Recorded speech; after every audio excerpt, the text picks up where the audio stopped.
Educational from Digi Edu Pro Bangladesh. প্রতিদিনের মতোই আমি আজকে আপনাদের সামনে হাজির হয়েছি নতুন কিছু ইনফরমেশন নিয়ে। আজকে যে টপিকটা নিয়ে আমরা আলোচনা করব সেটি হচ্ছে চায়নাতে big city versus small city ইউনিভার্সিটিগুলোতে কোথায় আসলে স্টুডেন্ট লাইফ বেশি বেটার। আজকে আমরা এই বিষয়টা নিয়ে আলোচনা করব। তো এই বিষয়টা নিয়ে আলোচনায় আসলে প্রথমে বলতে হয় যে চায়নাতে অ্যাডমিশন নেওয়ার সময় আসলে বিগেস্ট মিস্টেক হচ্ছে স্টুডেন্টরা ইউনিভার্সিটি র্যাঙ্কিং দেখে কিন্তু আসলে সিটি লাইফ কনসিডার করে না। এখানে বলতে হয় শুধু ইউনিভার্সিটি র্যাঙ্কিং না, এর পাশাপাশি আসলে সিটি লাইফ নিয়েও চিন্তাভাবনা করা উচিত, সিটি লাইফ নিয়েও বিচার বিবেচনা করা উচিত। তো প্রথমত আমরা বিগ সিটি ইউনিভার্সিটি নিয়ে আলোচনা করি। বিগ সিটি ইউনিভার্সিটি, যেমন বিগ সিটি বলতে আমরা বুঝি সাধারণত চায়নাতে বেইজিং, সাংহাই এই টাইপের যে সিটিগুলো আছে এগুলোকেই আমরা বিগ সিটি বলে থাকি। বিগ সিটিতে সাধারণত লাইফস্টাইলটা যেরকম হয় আমরা এর কিছু দিক নিয়ে আলোচনা করি। যেমন প্রথমত বিগ সিটিতে লাইফ ফাস্ট এবং মডার্ন হয় অনেক। দেন এখানে ইন্টারন্যাশনাল স্টুডেন্টরা অনেক বেশি থাকে। বিগ সিটিগুলোতে আপনি ইংলিশ ইউজ করতে পারবেন ইজিলি, কারণ এখানে মোস্ট অফ দ্য পিপল ইংরেজি জানে, ইংরেজিতে কথাবার্তা বলে, ইন্টারন্যাশনাল পিপল বেশি থাকে এখানে। দেন যে বিষয়টা আসে সেটা হচ্ছে নেটওয়ার্ক অপরচুনিটি বেশি, যেহেতু বিগ সিটিগুলোতে পপুলেশন বেশি, ইন্ডাস্ট্রি বেশি এবং হচ্ছে অনেক বেশি লোকজন, অনেক বেশি বিজনেস আছে এখানে, ইন্ডাস্ট্রি আছে, সুতরাং এখানে নেটওয়ার্কিং অপরচুনিটিটা অনেক বেশি থাকে। তারপর এখানে পার্ট টাইম এক্সপোজারও অনেক বেশি থাকে, যেহেতু ইন্ডাস্ট্রি অনেক বেশি, অফিস আদালত অনেক বেশি, ইন্টারন্যাশনাল পিপল অনেক বেশি, তাই এখানে পার্ট টাইম এক্সপোজারটাও অনেক বেশি থাকে। তো বিগ সিটির আসলে ফ্যাসিলিটিগুলো এরকমই হয়ে থাকে। দেন যদি রিয়ালিটি চেক করি আমরা বিগ সিটির, তাহলে এখানে বলতেই হয় আসলে বিগ সিটিতে লিভিং কস্টটা অনেক বেশি হয়ে থাকে। এটা সাধারণত নর্মালি হয়েই থাকবে যে সবরা ক্যাপিটাল সিটি যেগুলো আছে বা অনেক বড় বড় শহর যেগুলো, এগুলাতে লিভিং কস্ট অনেক বেশি, ফুড এক্সপেন্স অনেক বেশি, সুতরাং এখানে অল এভারেজ আপনি কস্ট অনেক বেশি ধরে নিতে পারেন। দেন এখানে ডিস্ট্র্যাকশনও বেশি থাকে, অনেক বেশি থাকে এবং এর দরুন হচ্ছে আপনার ফোকাস মেনটেন করাটা টাফ হয়ে যায়। হ্যাঁ, কারণ হচ্ছে যখন আপনি বড় একটা সিটিতে থাকবেন এবং আপনার আশেপাশে অনেক অপরচুনিটি থাকবে, অনেক বেশি পিপল থাকবে, তখন আপনার মাথায়ও বিভিন্ন জিনিস নিয়ে ঘুরবে, আপনি তখন বিভিন্ন বিষয় নিয়ে চিন্তা ভাবনা করবেন আসলে কোন দিকে কি করলে আমি কি করতে পারি, যেহেতু অপরচুনিটি অনেক বেশি থাকবে, তাই এখানে আসলে ফোকাস মেনটেন করাটাও টাফ। সো বুঝতেই পারছেন বিগ সিটিতে আসলে পজিটিভনেস যেমন আছে তেমন নেগেটিভিটিও আছে। নেগেটিভিটি বলতে যদি আপনি কস্ট বেয়ার করতে পারেন তাহলে নো প্রবলেম। দেন আপনি হচ্ছে ফোকাস মেনটেন আসলে পড়াশোনার পাশাপাশি আপনার যদি আদার্স কোনো কিছু করার ইচ্ছা থেকে থাকে তাহলে তো বিগ সিটি অবশ্যই বেটার। সো আপনাদের আসলে কারা কারা বিগ সিটি প্রেফার করেন অবশ্যই জানাবেন এবং কালম এনভায়রনমেন্ট যারা পছন্দ করেন সেটাও জানাবেন। এবার এই বিষয়টা নিয়ে চলে আসি যে আসলে স্মল সিটির ইউনিভার্সিটিগুলো আসলে কি কি ফ্যাসিলিটিস এখানে পাওয়া যায় বা কি কি অসুবিধার সৃষ্টি হতে পারে এখানে। তো প্রথমত স্মল সিটিগুলোকে আমরা যদি এক বাক্যে বলতে যাই তাহলে বলতে হয় স্মল সিটিগুলো হচ্ছে পিসফুল সিটি। এখানে পিসফুল এনভায়রনমেন্ট, সব কিছুই পিসফুল। দেন যেটা আসে সেটা হচ্ছে এখানে স্টাডি ফোকাস অনেক বেশি স্ট্রং। স্মল সিটির ইউনিভার্সিটিগুলোতে আসলে পড়াশোনার দিকে টিচাররা অনেক বেশি স্ট্রিক্ট থাকে, পড়াশোনা ভালো করার জন্য তারা সব দিক দিয়ে যে ধরনের আর কি পরিবেশ তৈরি করা যায় তারা সেরকমই অ্যারেঞ্জ করার ট্রাই করে। সুতরাং এখানে আপনাকে মানতে হবে যে এটাতে স্টাডি ফোকাস অনেক বেশি স্ট্রং।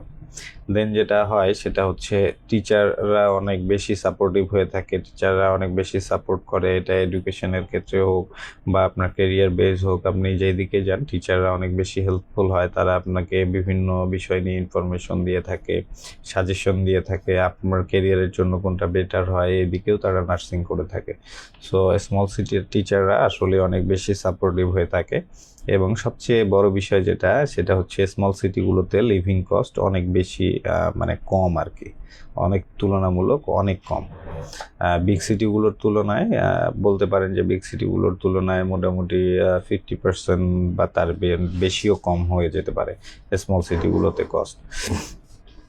দেন এখন স্মল সিটির যদি আমরা রিয়েলিটি নিয়ে আলোচনা করি বা যদি অসুবিধা বলতে যাই, তাহলে এটাতে বলতে হয় আসলে স্মল সিটিগুলোতে এন্টারটেনমেন্ট কম থাকে, অনেক এন্টারটেনমেন্ট অপরচুনিটি কম থাকে। দেন হচ্ছে এখানে ইংলিশ স্পিকার্স আপনি কম পাবেন, যেহেতু ইন্টারন্যাশনাল পিপল বা ইন্টারন্যাশনাল স্টুডেন্টরা সবাই বিগ সিটিগুলো প্রেফার করে, সুতরাং স্মল সিটিতে আপনি ইন্টারন্যাশনাল পিপল কম পাবেন, ইন্টারন্যাশনাল স্টুডেন্টসও কিছুটা কম পাবেন, তাই এখানে ইংলিশ স্পিকারও তুলনামূলকভাবে কমই থাকে। দেন যে বিষয়টা আছে, এটাতে হচ্ছে লাইফস্টাইল অনেক বেশি সিম্পল থাকে স্মল সিটিগুলোতে লাইফস্টাইল অনেক সিম্পল, লোকজন নর্মালি অনেক সিম্পলি চলাফেরা করে, আপনার খাবার দাবার পরিবেশের এনভায়রনমেন্ট সিম্পল থাকে। বলতে গেলে যারা সামাজিক পরিবেশ পছন্দ করেন, যারা নিরিবিলি পরিবেশ পছন্দ করেন, যারা স্টাডিতে সুবিধা হবে এরকম এনভায়রনমেন্ট পছন্দ করেন, তাদের জন্য স্মল সিটিগুলোই বেস্ট হবে। দেন আমরা যদি এখন রিয়েল কম্প্যারিজন করতে যাই, তাহলে বলতে হয় যে এক্সট্রোভার্ট প্লাস হচ্ছে কেরিয়ার এক্সপোজার চাইলে, আপনি যদি এক্সট্রোভার্ট এবং কেরিয়ার এক্সপোজার চান, তাহলে আপনার জন্য বিগ সিটি পারফেক্ট। এবং আপনি যদি স্টাডি ফোকাস এবং প্লাস হচ্ছে সেভিংস চাইলে, আপনি যদি স্টাডি ফোকাস এবং সেভিংস চান, সেক্ষেত্রে স্মল সিটি পারফেক্ট। সো আপনি ডিসাইড করবেন আসলে আপনার কোন দিকটা প্রয়োজন, আপনি সে অনুযায়ী মুভ করবেন। অবশ্যই আপনি সিটি পড়াশোনার জন্য যখন আপনারা চায়না যেতে চান, সেক্ষেত্রে অবশ্যই তো আপনারা হচ্ছে ইউনিভার্সিটি র্যাঙ্কিংগুলো চেক করেন, এটা নিয়ে রিসার্চ করেন। সো এর পাশাপাশি অবশ্যই সিটিগুলো নিয়েও রিসার্চ করবেন, সিটিগুলো চেক করে নেবেন যে কোথাকার লিভিং সিস্টেমটা কীরকম, কোথাকার পরিবেশ কীরকম, এনভায়রনমেন্ট কেমন পাবেন আপনি, এগুলো নিয়েও অবশ্যই রিসার্চ করবেন। তো আসলে এখন আমরা যদি বলি, আপনাদেরকে যদি কিছু সাজেশন দিতে যাই, এক্ষেত্রে আমার অনেস্ট সাজেশন যেগুলো হবে সেগুলো হচ্ছে স্কলারশিপ স্টুডেন্ট যারা থাকেন আর কি, যারা স্কলারশিপে যান পড়তে চায়নাতে, তাদের জন্য স্মল সিটিগুলো অফেন স্মার্ট চয়েস হয়ে দাঁড়াবে। দেন যদি সেলফ ফান্ডেড স্টুডেন্ট যারা আছেন, তাদের জন্য প্রথমেই আসলে বাজেট চেক করতে হবে, বাজেট অনুযায়ী ডিসিশন নেবেন। তারপর যারা কেরিয়ার নেটওয়ার্কিং প্রায়োরিটি দিতে চান, তাদের জন্য বিগ সিটি বেটার হবে। দেন একাডেমিক ফোকাস প্রায়োরিটি যারা দিতে চান, তাদের জন্য স্মল সিটিটা বেটার হবে। আসলে ইউনিভার্সিটি র্যাঙ্কিংটাই সব সময় না, সিটি লাইফস্টাইল বুঝে ডিসিশন নিলে চায়না লাইফ অনেক স্মুথ হবে। হ্যাঁ, তো আসলে আপনি কোন সিটি টার্গেট করছেন, স্কলারশিপ স্টুডেন্ট না সেলফ ফান্ডেড স্টুডেন্ট, দেন হচ্ছে ইউনিভার্সিটি চয়েস করার আগে অবশ্যই সিটি রিসার্চটা করবেন, অবশ্যই করবেন। এই বিষয়গুলো নিয়ে আগে চিন্তা ভাবনা করে দেন আপনারা ডিসাইড করবেন। এতে করে কি হবে, আপনার চায়না যাওয়ার পর খুব বেশি হ্যাসেলের সম্মুখীন হতে হবে না, অনেক তাড়াতাড়ি অনেক ইজিলি আপনারা অ্যাডজাস্ট করে নিতে পারবেন এনভায়রনমেন্টের সাথে। সো ভিউয়ার্স, আমি আপনাদেরকে বিগ সিটি এবং স্মল সিটিগুলোর ডিফারেন্স, এটার পজিটিভিটি এবং নেগেটিভিটিগুলো সম্পর্কে জানানোর চেষ্টা করলাম। আশা করছি সবাই বুঝতে পেরেছেন। তারপরেও যদি কারো কোনো কোশ্চেন থাকে বা কোনো কিছু বুঝতে সমস্যা হয়, অবশ্যই কমেন্ট বক্সে তো জানাবেন, আমরা সেটার সঠিক ইনফরমেশন দিয়ে সহযোগিতা করব। আর সর্বোপরি বলতে হয় যে আসলে ইউনিভার্সিটি চুজ করার আগে সিটি রিসার্চ অবশ্যই করবেন।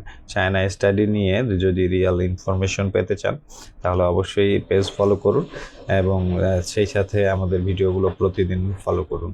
তো ভিউয়ার্স, আজকে এই পর্যন্তই। সবাই ভালো থাকবেন, সুস্থ থাকবেন। দেখা হবে পরবর্তীতে আবার নতুন কোনো টপিক নিয়ে, নতুন কিছু ইনফরমেশন নিয়ে। সে পর্যন্ত সবাই ভালো থাকবেন, সুস্থ থাকবেন। আসসালামু আলাইকুম, আল্লাহ হাফিজ।